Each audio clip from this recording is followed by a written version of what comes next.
She gave up her plane ticket for a sleep-deprived father holding a screaming baby, never expecting to see him again. He promised to repay her kindness, never imagining she'd walk into his boardroom days later as his newest hire. She thought it was a small sacrifice. He thought it was a moment of mercy.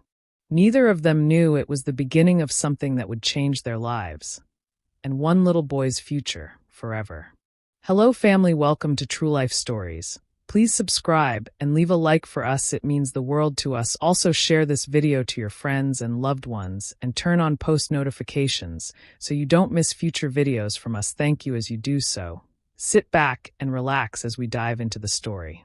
The terminal buzzed with the usual pre-boarding chaos. Rolling suitcases, murmured phone calls, the distant hum of a late flight announcement. Amelia Hart sat near gate C-22 with her laptop balanced on her knees, trying to finish one last email before boarding.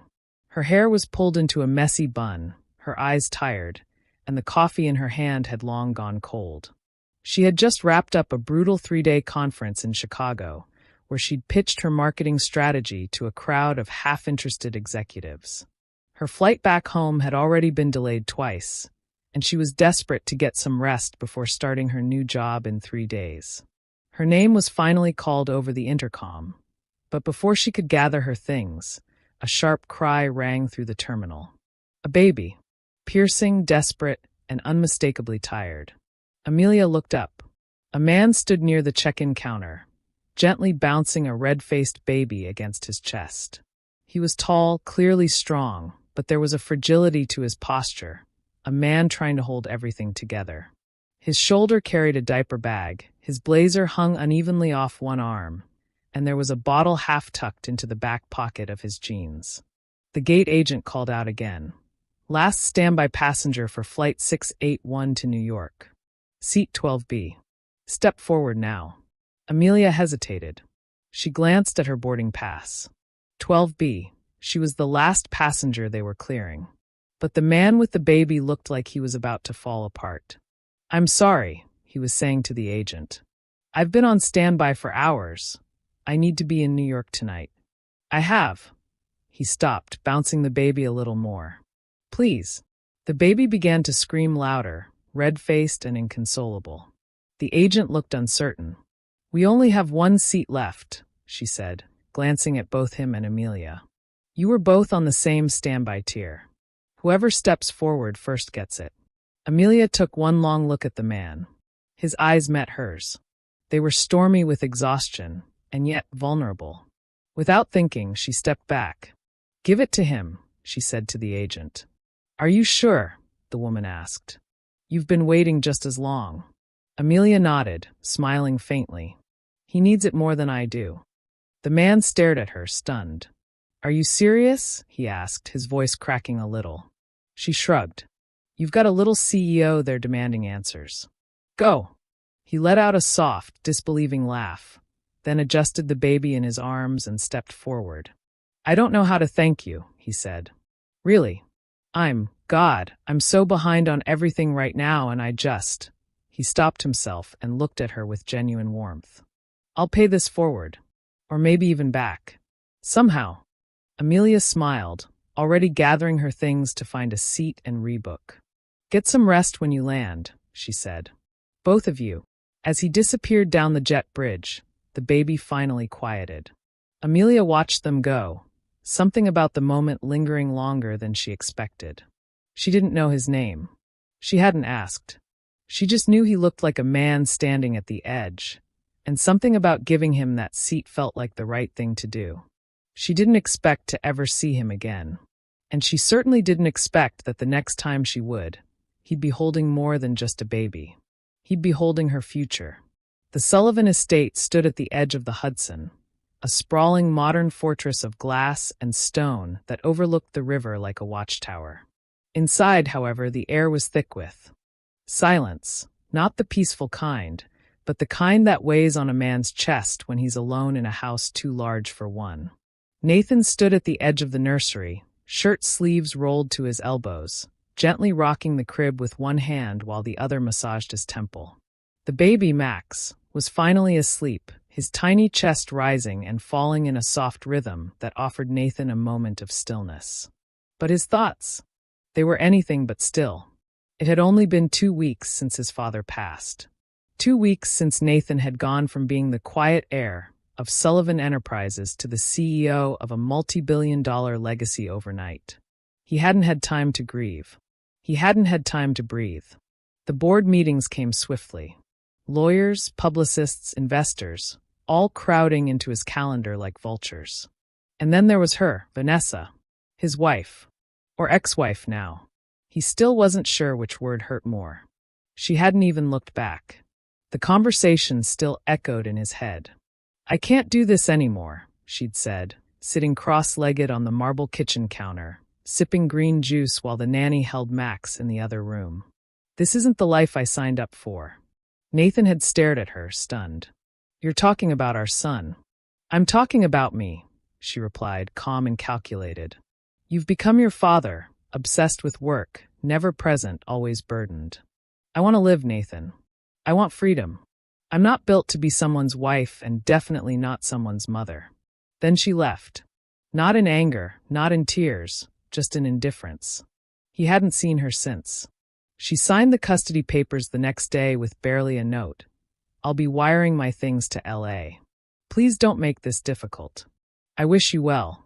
So there he was. A father, a CEO, and an utterly exhausted man, juggling board reports with diaper changes, press releases with midnight feedings, trying to figure out how to do the job of 2 parents, a grieving son, and a businessman all at once. Earlier that day, he'd nearly missed the emergency shareholders meeting scheduled in New York. He had flown out to attend an urgent supplier negotiation in Chicago, assuming he'd have just enough time to get back. But flight delays, a colicky Max, and a broken stroller had thrown everything into disarray. When he finally got to the airport and was told the flight was full, his heart sank. The meeting was too important. Missing it could rattle confidence in his leadership before he even had a chance to prove himself. And then she appeared. The woman at the gate. The one who gave up her ticket. He hadn't even caught her name. But her face stayed with him. Kind worn yet calm. There was no hesitation when she offered him her seat. No self-pity, no awkwardness. Just grace. It had shaken him. As he finally lowered himself into the armchair by Max's crib, Nathan closed his eyes. For a brief second, the weight on his chest eased. Not because things were better, but because someone had reminded him that goodness still existed in the world. Small acts of kindness, quiet sacrifices, they mattered. He made a mental note to find her somehow. To repay her. Not because he owed her, but because it reminded him of the kind of man he wanted to be. The kind his father believed he could become. The kind Max deserved. Outside, the wind stirred the trees. Inside, the baby slept. And Nathan sat in silence, surrounded by wealth, burdened by legacy, but moved, for the first time in weeks, not by duty, but by gratitude. Amelia adjusted the collar of her navy blue blouse as the elevator doors slid open with a soft chime. The glass walls of Sullivan Enterprises towered over Midtown Manhattan like a statement. Clean lines, quiet power, and polished excellence. She stepped into the 42nd floor, headquarters. The lobby was striking, with marble floors that echoed softly beneath her heels. A statement chandelier of hand-blown glass catching morning light above a waterfall wall. Everyone around her moved with silent urgency. Tailored suits, clipped voices, high-speed confidence. She exhaled slowly. This was the opportunity she had waited for. Fought for. After years of pushing through mid-tier marketing agencies, being talked over in meetings, and cleaning up the messes of mediocre men who got promoted ahead of her, this was the job. A strategic role at one of the most powerful companies in the country. It felt like winning a ticket to the life she had worked to earn.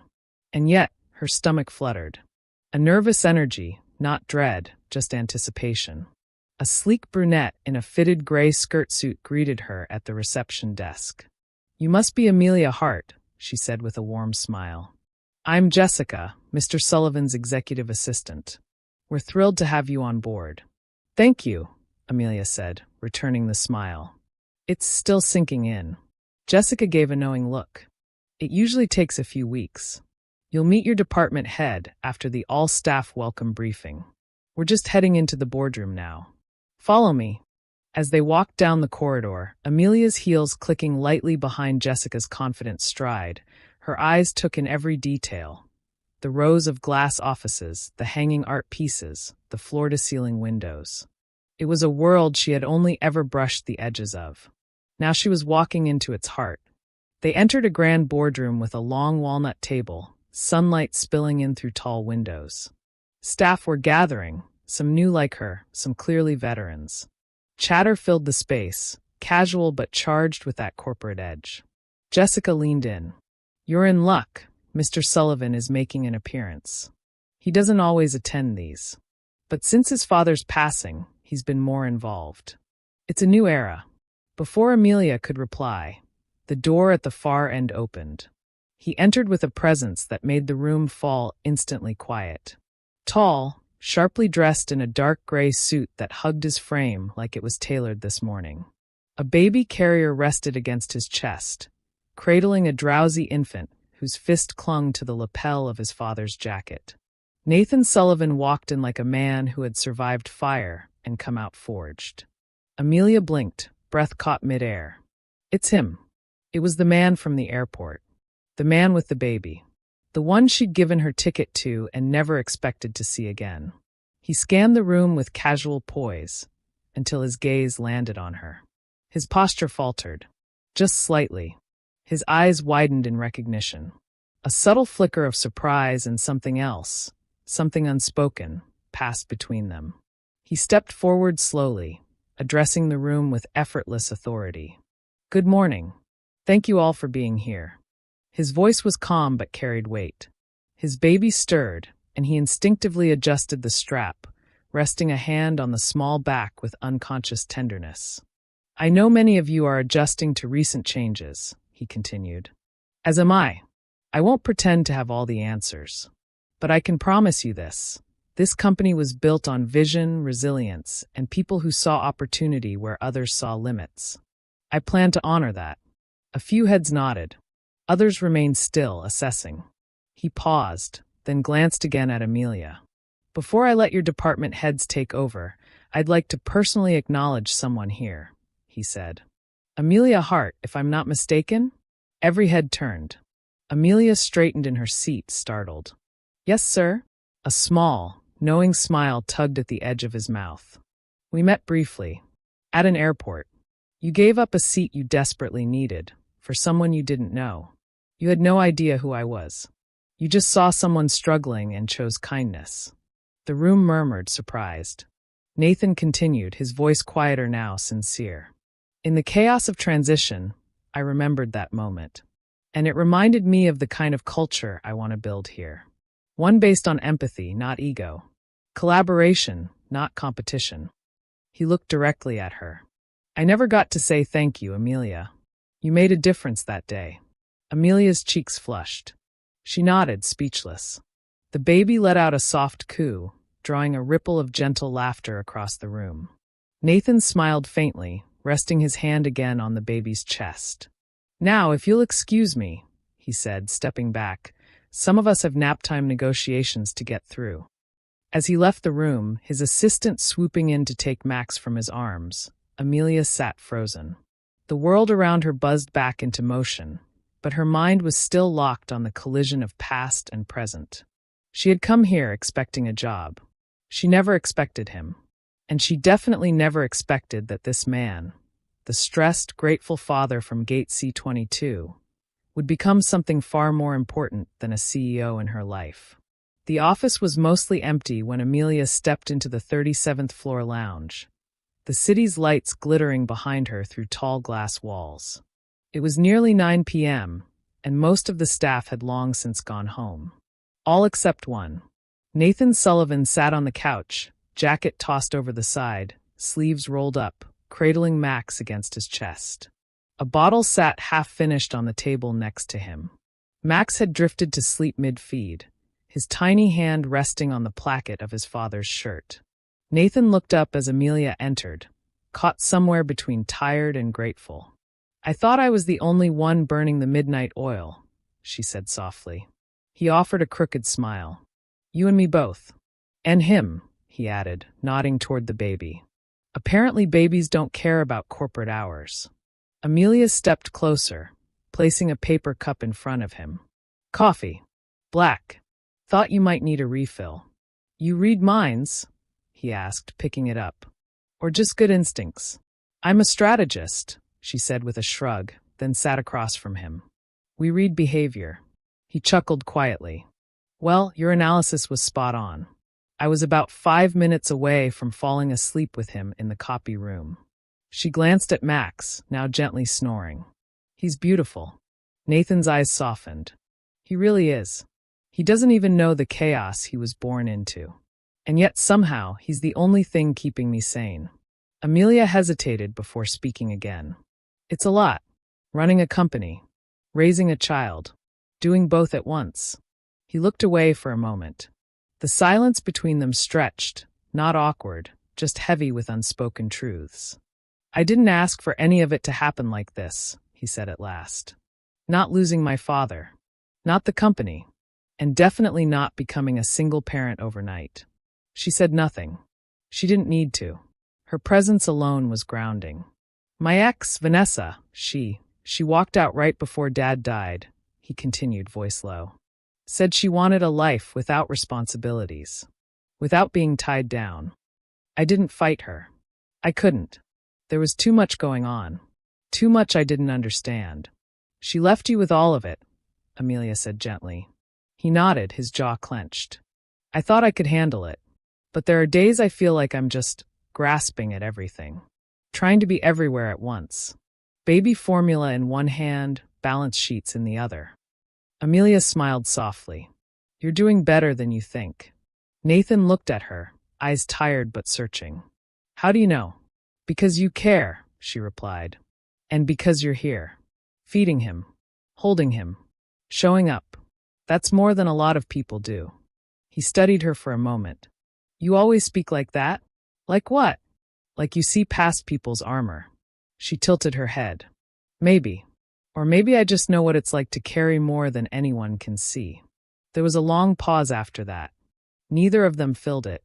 Outside, the city stretched endlessly, bright and alive. But in that room, it felt like the world had narrowed down to a couch, a sleeping baby, and two people who had collided by chance but stayed by choice. Nathan leaned back, shifting Max gently to rest against his shoulder. You know, before I saw you at the company, I honestly thought I'd imagined you. The airport, it was such a blur. I was a mess.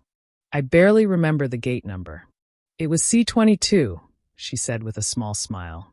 He laughed under his breath. Of course you remember. I didn't think I'd ever see you again, she admitted. But I thought about that moment a lot afterward. Why? Because you looked like a man at the end of his rope. And I know what that feels like. He nodded slowly. I was. That day was the worst one I'd had in years, until you stepped aside and gave me a way forward. You didn't even know me. You didn't need me to know you, she said. You just needed someone to care. Nathan looked down at Max again, who shifted slightly in his sleep. Then he looked back up at Amelia, his expression quieter now, gentler. I don't know what this is yet, this connection. But it doesn't feel like something I want to ignore. Amelia blinked, caught off guard by the raw honesty of his words. Her voice was softer now. Neither do I. They sat there, letting the moment breathe. Max let out a tiny sigh in his sleep, as if echoing their unspoken thoughts. Nathan shifted slightly, brushing a hand over his son's back, then glanced at Amelia again. I'm glad you're here, he said. So am I, she replied. The silence returned, but this time it was calm. Comfortable. Like the beginning of something that didn't need to be rushed or named just yet. In a high-rise building where fortunes were made and power traded hands like currency, two people sat quietly, tethered by an unexpected act of kindness and the soft, sleeping weight of a child who didn't yet know he was the center of something beautiful unfolding. The conference room was full, but Amelia barely noticed the dozen executives sitting across from her. She was too focused on the numbers glowing across the projection screen. her numbers, her ideas. Her voice, steady and clear, filled the room as she presented the quarterly growth plan for Sullivan Enterprises' newest initiative, a socially conscious brand partnership model that redirected a percentage of revenue into women-led startups. It was bold, it was fresh, and most of all, it was hers. Not only does this reduce long-term acquisition costs, but it aligns the company with evolving consumer values, she said, clicking to the final slide. By tapping into purpose-driven branding, we're not just following the market, we're leading it. Silence followed, and then slow clapping. Nathan, seated at the head of the table with Max bouncing quietly in a baby carrier at his feet, leaned forward. "That's the most compelling strategy I've seen in this boardroom in months," he said, his voice low but resolute. "Make it happen." The other executives exchanged looks, some impressed, others not quite ready to accept the influence of a newcomer. One, a silver-haired VP named Aldridge, spoke up. "It's a little idealistic, isn't it? Redefining brand strategy based on social cause? We're in the business of profit." Amelia didn't flinch. "And profit is driven by relevance. This isn't idealism. It's adaptation. Do nothing, and our competitors beat us there first." Nathan smiled. She had fire. The kind that didn't beg for space but earned it. "She's right," he said, cutting through the murmurs. "Our legacy can't rely on outdated thinking. Sullivan Enterprises built its name on forward motion. Let's not lose it to fear." The meeting broke shortly after, with a few execs reluctantly nodding, others whispering amongst themselves. Amelia gathered her things, trying not to let the adrenaline show in her hands. As she packed up, Nathan walked over, lifting Max from the carrier and gently settling him against his shoulder. "You owned that room," he said, smiling. "Thank you," she replied, catching her breath. "I didn't think Aldridge would ever unclench." He chuckled. "Aldridge is a relic. You'll be replacing him one day." Amelia arched a brow. "That a promise or a threat?" "Depends how much sleep I get tonight," he joked, bouncing Max gently. The baby yawned and reached toward Amelia, tiny fingers stretching toward her necklace. "Looks like someone wants my job," she said, letting Max tug playfully at the chain. Nathan watched her for a moment, the amusement fading into something quieter. "He likes you. A lot." She looked up. "He's not the only one, is he?" Silence. He didn't answer right away. Instead, he looked down at his son, then at her, then somewhere past both of them, as if weighing 1,000 things he still didn't know how to say. "Amelia," he began, voice low, but before he could speak, a voice rang out from the other side of the room. "Nate." They both turned. Standing in the doorway, heels clicking against the marble, was Vanessa. She was dressed in high-end athleisure and a designer leather coat that looked as if it had been flown in from Milan. Her hair was salon perfect, her makeup subtle but sharp.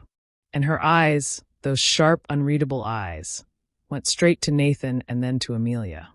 Nathan stiffened. "What are you doing here?" Vanessa smiled, cold and polished. "Can a woman visit her child?" "You haven't seen him in 4 months, Nathan said flatly.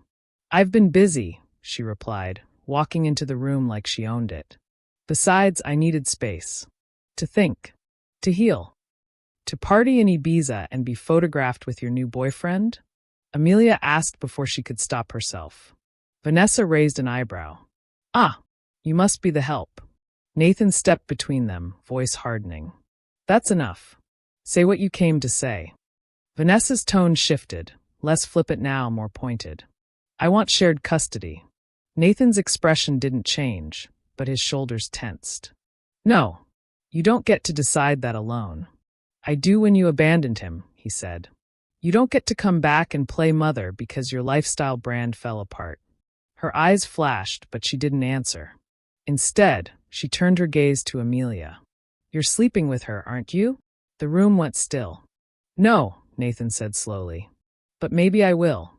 Vanessa blinked, surprised for once. She let out a short, bitter laugh. "Good luck with that," she said, then turned on her heel and walked out without another word. Silence settled again. Max cooed softly, unaware of the weight in the air. Amelia folded her arms, trying to steady herself. That was not what I expected today. Nathan looked at her, eyes full of storm and regret. I'm sorry you got pulled into this. I'm not, she said quietly. You stood up for yourself. For Max. Nathan exhaled and looked down at his son. I used to wonder what kind of man I'd become. If I'd just inherit my father's name, or if I'd build something of my own. Turns out, everything I needed to become that man showed up when I least expected it. She looked at him then deeply and realized it wasn't just about business anymore. This wasn't about boardrooms or babies or corporate growth strategies.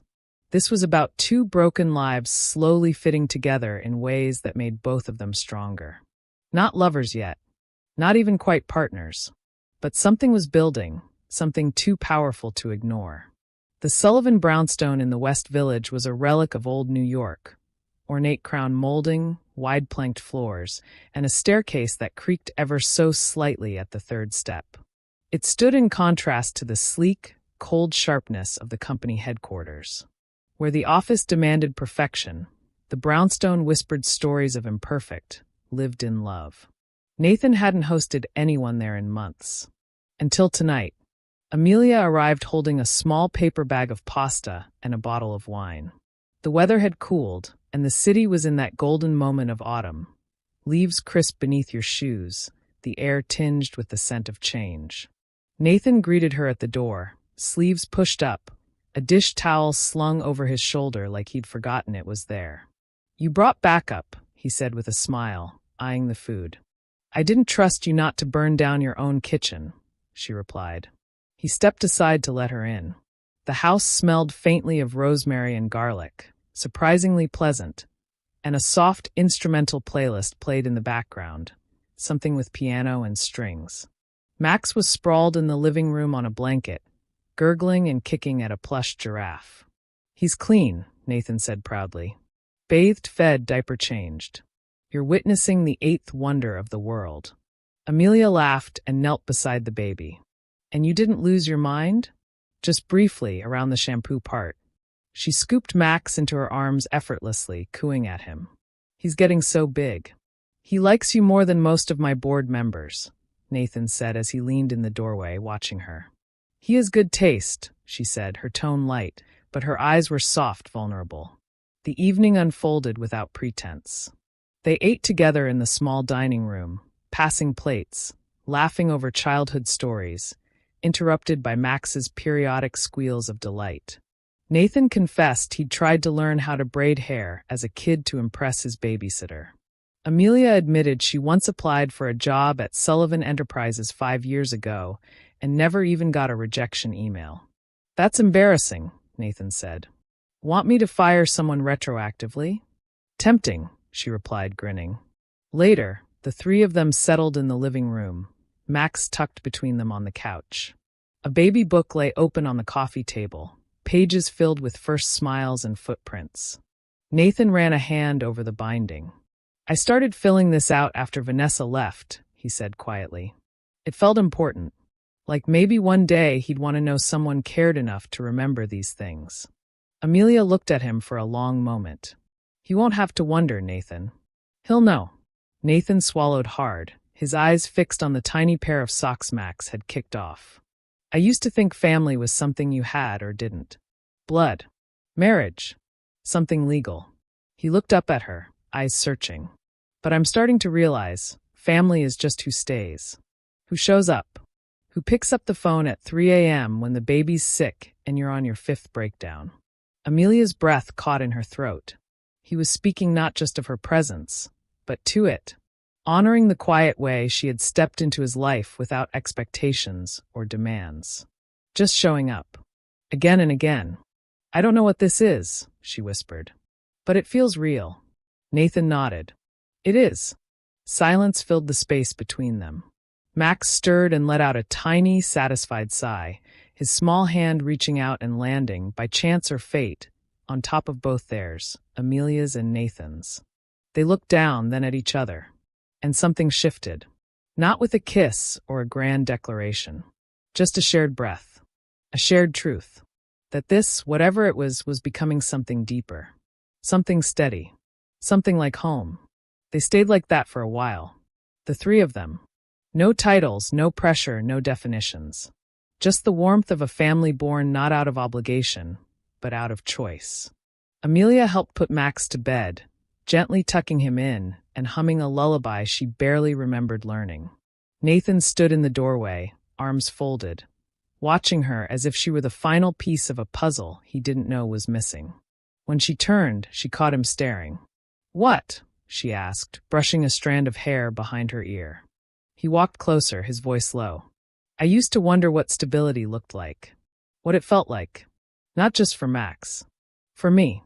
And now?" He didn't answer right away. He simply looked down at her, every wall in him gone, every armor stripped. "Now, I think it looks like you." The ballroom at the Astoria shimmered beneath a cascade of golden chandeliers. It was the annual Sullivan Enterprises Gala, an opulent affair where deals were made over champagne and reputations were built beneath tailored tuxedos and floor-length gowns.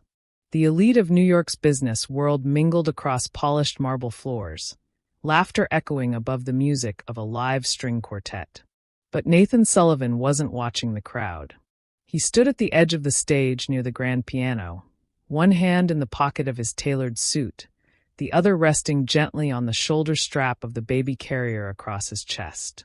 Inside it, Max was fast asleep in a miniature tuxedo that matched his father's. His cheeks were flushed with warmth, his lips parted in the soft breath of peaceful dreams. Nathan looked down and smiled, not just at his son, but at how far they'd come. Behind him, someone handed him a microphone. The MC gave a nod, and the room gradually hushed as Nathan stepped forward beneath the soft gold spotlight. He didn't clear his throat. He didn't need to. "Good evening," he began, his voice steady but intimate. "Thank you for being here tonight, not just to celebrate our company's achievements, but to witness something more personal." A flicker of curiosity passed through the room. Nathan shifted Max gently in his carrier. "This time last year, I was lost. I had just buried my father. My marriage had collapsed. I'd taken over a company I wasn't ready to lead and became a father I didn't know how to be. And the truth is, I didn't think I was going to make it through that winter." He paused, letting the silence speak for him. But then something unexpected happened. At an airport gate, a woman gave up her seat. Just like that. No questions, no hesitation. She looked at me, disheveled, overwhelmed, with a screaming baby, and she gave me her place. Gasps and murmurs rippled through the crowd.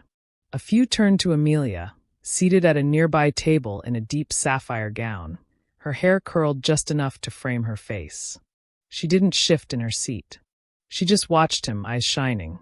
"That woman is now my chief strategy officer," Nathan continued. "She's transformed this company more than any consultant or board advisor ever has.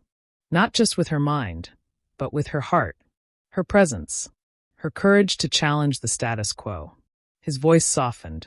"She also changed my life. And my son's." He turned to look directly at Amelia. "You once told me that kindness doesn't need recognition. But tonight, I need you to know, what you gave that day wasn't just a seat on a plane. You gave a broken man the first sign of hope. You gave a little boy a chance at something better.